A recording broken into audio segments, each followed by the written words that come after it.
ఈరోజు భారతదేశంలోనే 9 నెలల్లో పార్టీ పెట్టి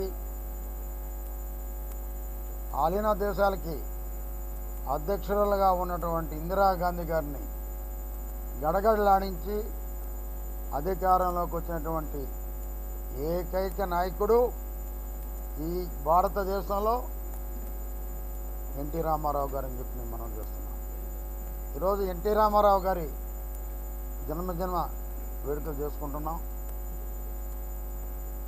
కాబోయే మంత్రి మా నారాయణ గారి ఆధ్వర్యంలో ఎన్టీఆర్ గారిలో ఒక క్రమశిక్షణ, ఒక పట్టుదల, ఒక ధైర్యం, అనుకున్నది సాధించాం అనేటువంటి ఒక నమ్మకం.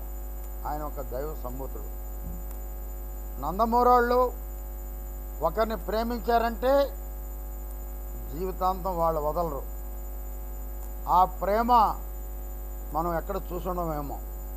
ఎందుకంటే నేను చిన్నతనా నుంచి ఎన్టీఆర్ అభిమానిని. బట్ అయితే ఆయన ఉన్నంత వరకు ఆ పార్టీలో లేనప్పుడు ఆయన అభిమానించేవాడిని. కానీ దాని తర్వాత ఫస్ట్ తెలుగుదేశంలో రావటం, ఆనవాళ్ళని ఓడించడం ఆనాటి కౌన్సిలర్గా, దాని తర్వాత ఒక రాజకీయ సుడిగుండంలో నేను ఉన్నప్పుడు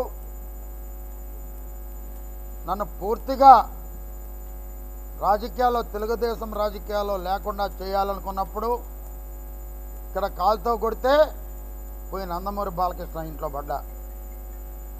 ఆ రోజు నుంచి ఈ రోజు వరకు ఆయనతో ఉన్న అనుబంధం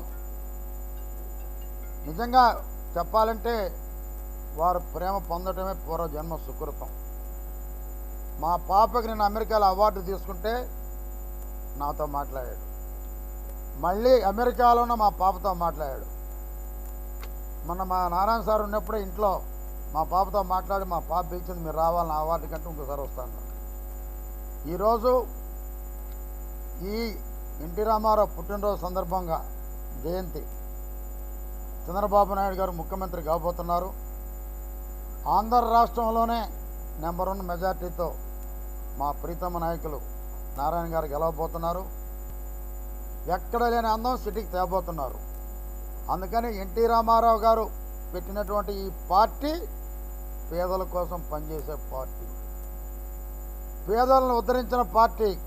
ఫస్ట్ పేదవాడికి ఇల్లు ఇవ్వాలని, పేదవాడికి వస్త్రాలు ఇవ్వాలని, పేదవాళ్ళకి 2 రూపాయలకు బియ్యం ఇవ్వాలని పెట్టిన ఏకైక నాయకుడు ఎన్టీఆర్. 2 నిమిషాలు నా వ్యక్తిగతంగా జరిగిన విషయాలు మీకు చెబుతా. 1989లో ఫ్లైట్లో టిక్కెట్లు ఆనాడు మర్రి చెన్నారెడ్డి, రాజీవ్ గాంధీ వెళ్తున్నారు ఉత్తరప్రదేశ్కి, హైదరాబాద్ నుంచి. పిసిసి ప్రెసిడెంట్ టికెట్లు ఇస్తారు, ఎమ్మెల్యే టికెట్లు.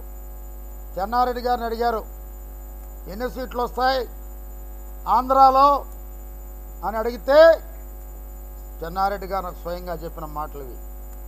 అడిగితే 165 to 175 అంటే 294లో మొత్తం చెప్తే ఒకటే అన్నాయంట.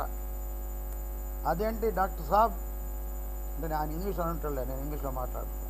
అదేంటి డాక్టర్ సాబ్, ఆంధ్ర రాష్ట్ర ప్రజలు ఆయన ఒక దేవుడిగా చూస్తారు, నువ్వేమో 170 స్థానాలు వస్తాయంటున్నావు, నేను తెచ్చి చూపిస్తాను అని ఆనాడు డాక్టర్ చెన్నారెడ్డి గారు చెప్పడం జరిగింది.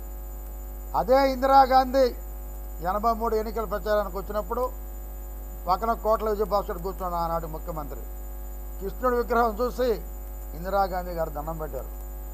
అమ్మా నిజం, మీరు ఆయన ఎన్టీ రామారావు అన్నారు. అప్పుడు దాకా ఆమె నిజమైన కృష్ణుడు అనుకుంటుంది.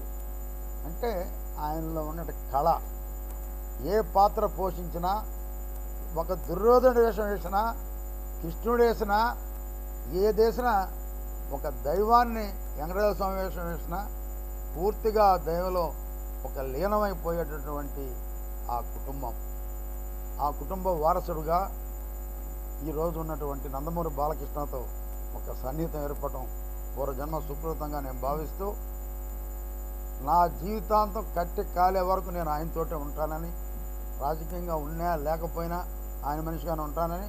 రేపు చంద్రబాబు నాయుడు ముఖ్యమంత్రి అవుతారు, నారాయణ గారితో కలిసి నెల్లూరు అభివృద్ధిలో వారితోటి తిరిగి అభివృద్ధిలో పాల్గొంటామని చెప్పి తెలియజేస్తూ అందరి దగ్గర అందరూ నమస్కరిస్తున్నాను.